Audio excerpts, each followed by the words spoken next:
আফগানিস্তান এবং ইরাকের মাঝে অবস্থিত ইরান মধ্যপ্রাচ্যের একটি বড় রাষ্ট্র। এখানে একসময় গড়ে উঠেছিল একটি প্রাচীন সভ্যতা। ১৯৩৫ সালে ইরান গঠিত হওয়ার আগ পর্যন্ত বহির্বিশ্বের কাছে এটি পারস্য নামে পরিচিত ছিল। মধ্যপ্রাচ্যের বৃহত্তম দেশগুলোর একটি ইরান। দেশটির জনসংখ্যা ৯ কোটির বেশি। বেশিরভাগ মানুষ দেশটির উত্তরাঞ্চলে বসবাস করেন, তবে পশ্চিমাঞ্চলেও বাস করেন অনেক মানুষ।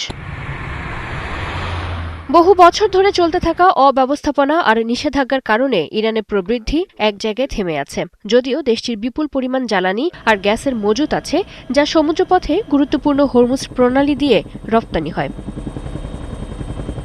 ইরান দাবি করে থাকে যে তাদের পারমাণবিক কার্যক্রম সম্পূর্ণ শান্তিপূর্ণভাবে পরিচালিত হচ্ছে এবং তারা পারমাণবিক অস্ত্র তৈরির কোনো প্রচেষ্টা চালাচ্ছে না। ২০২৫ সালের জুনে যুক্তরাষ্ট্র এবং ইসরায়েল ইরানের কয়েকটি গুরুত্বপূর্ণ পারমাণবিক স্থাপনায় বোমা হামলা চালায়।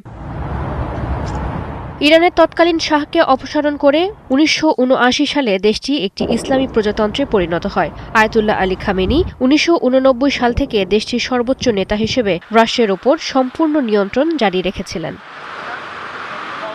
প্রাচীন পারস্য থেকে আধুনিক ইসলামী প্রজাতন্ত্র, দীর্ঘ ইতিহাস পেরিয়ে আজকের ইরান দাঁড়িয়ে আছে এক গুরুত্বপূর্ণ সন্ধিক্ষণে। ইরানের সামনে রয়েছে আঞ্চলিক শক্তি হিসেবে নিজেদের অবস্থান ধরে রাখা এবং আন্তর্জাতিক চাপ মোকাবিলা করার মতো চ্যালেঞ্জ।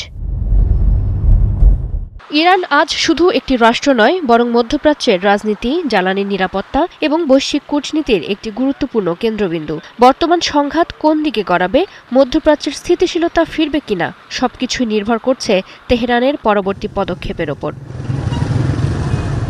চৈতি সরওয়ার, ৭১।